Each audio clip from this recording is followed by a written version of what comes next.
आपण बोलायची परवानगी दिल्यावर, यथोचित बिलावर बोलल्यावर, आपण मागणी केल्यानंतर त्याचं सन्माननीय उपमुख्यमंत्री महोदयांनी उत्तर दिल्यानंतर त्याच्या बाबतीत परत बोलायचं काय प्रश्नोत्तरच आहे? असं होतं काही प्रथा परंपरा आहे का? हे काय आपल्या कायद्याने या सभागृहाच्या सदनाच्या विधिमंडळाच्या कायद्याने चाललंय का? सभापती महोदय, वस्तू सेवा कर 2017चा हा जो आपला नियम आहे त्याच्यामध्ये अमेंडमेंट सुचवण्याकरता जो शासनाने अध्यादेश काढला होता त्याच्या संदर्भामध्ये या ठिकाणी हे बिल मांडण्यात आलेलं आहे.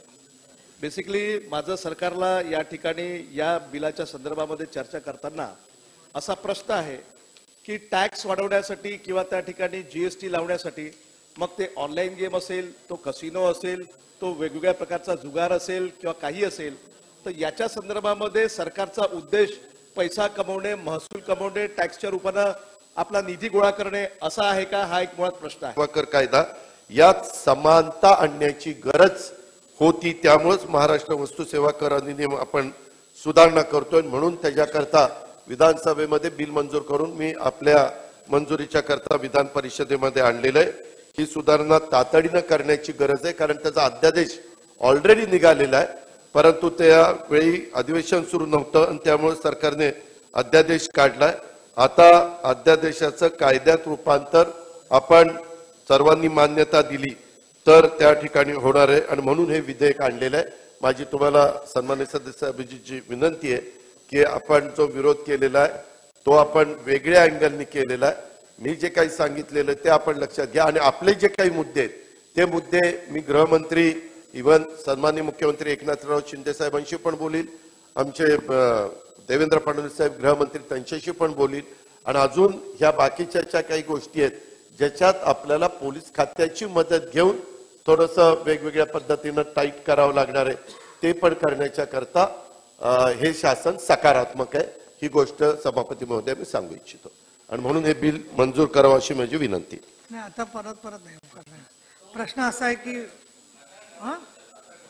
काय नाही, हे पहा, तुम्ही तुमचं मत एकदा मांडलेलं आहे आणि असं आहे, आपण नवीन नवीन प्रथा परंपरा, हा काही प्रश्नोत्तराचा तास चालणार नाही. आता त्याच्यामध्ये असं आहे की आपण एकदा जेव्हा आपल्याला संधी मिळते ना त्याच वेळेला विचार करून पूर्ण करायला पाहिजे. असं पद्धत नाही की दोनदा तीनदा विधेयकावरती चर्चा होणार नाही. तुम्ही माझ्याशी आर्ग्युमेंट करू नका, मी तुम्हाला सांगतो. हे पहा,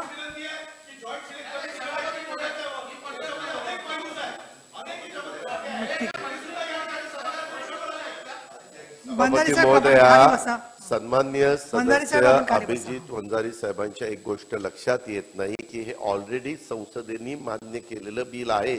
अनेक राज्यांनी आपल्याकडे त्यावेळेस अधिवेशन चालू नव्हतं म्हणून आम्ही अध्यादेश काढलेला आहे. ह्याची अंमलबजावणी सुरू झाली आहे. हे जॉईंट सिलेक्ट कमिटीकडे आपल्याला अधिकार, आपण जॉईंट सिलेक्ट समितीकडे पाठवलं दोन्ही बाजूच्या, तरी आपल्याला बदल करण्याचा काही ह्याच्यात अधिकार नाहीये. जीएसटी काउन्सिल ज्यावेळेस आपण सगळ्यांनी वन नेशन वन टॅक्स मान्य केला त्यावेळेस तिथं जे ठरेल त्याच्यामध्ये आता 28% ठरलेलं असलं तर त्याचा 14% आपल्याला मिळतात, 14% केंद्राला मिळतात. ज्याच्यात 18% असेल 9% त्यांना जातात, 9% त्या राज्यांना मिळतात.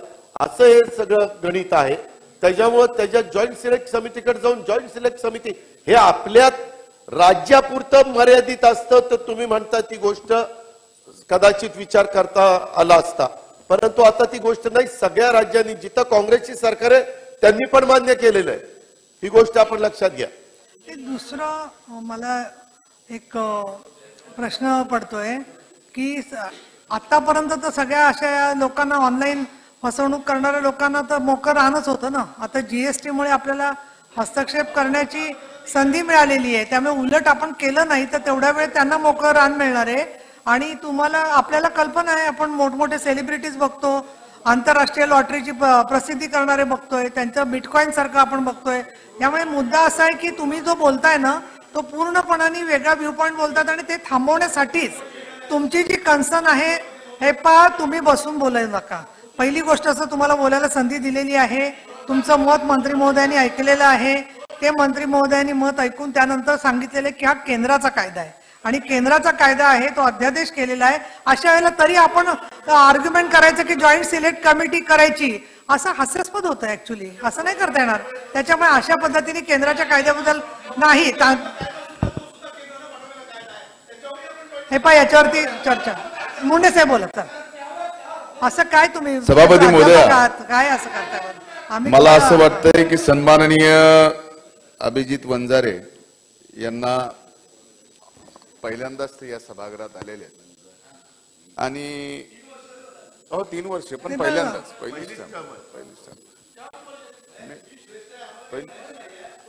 या सभागृहात सर्वाला अधिकार आपण पहिल्यांदा बसून बोलू नये एवढं जर आपल्याला कळालं नाही तर 3 वर्ष खरंच झालेत का सभागृहात? मला एवढं आता याच्या पुढे काय बोलू मी. पण सभापती महोदया, एखाद्या बिलवर या सन्माननीय सदस्यांना कुठल्याही बोलता येतं. आपण बोलायची परवानगी दिल्यावर, यथोचित बिलावर बोलल्यावर, आपण मागणी केल्यानंतर, त्याचं सन्माननीय उपमुख्यमंत्री महोदयांनी उत्तर दिल्यानंतर त्याच्या बाबतीत परत बोलायचं काय? प्रश्न उत्तरच आहे. असं होतं? काही प्रथा परंपरा आहे का? हे काय आपल्या कायद्याने या सभागृहाच्या सदनाच्या विधिमंडळाच्या कायद्याने चाललंय का? याचा विचार केला पाहिजे. आम्हाला आदर आहे सन्माननीय सदस्याच्या बाबतीत, पण याचा अर्थ हा नाही एखाद्या गोष्टीच्या बाबतीत. आणि हे 11 ऑक्टोबरला या कायद्याची अंमलबजावणी झाली आहे. 1 ऑक्टोबर. या बाबतीत नाही बरोबर आहे. का माहितीये का, मी ही पुढची चर्चा सुद्धा आपल्याला माहिती. आपण एकदा बिलावर बोललात तर बोला, 4 तास बोला ना, काय अडचण नाही. 5 तास बोला एकदा चालू केलं की. महाराष्ट्रातील सर्व बातम्यांचे विश्वासार्ह व्यासपीठ, सकाळच्या सर्व सोशल मीडिया प्लॅटफॉर्मला लाईक, फॉलो आणि सबस्क्राईब करा. तसंच सर्व नोटिफिकेशनसाठी बेल आयकॉन प्रेस करायला विसरू नका.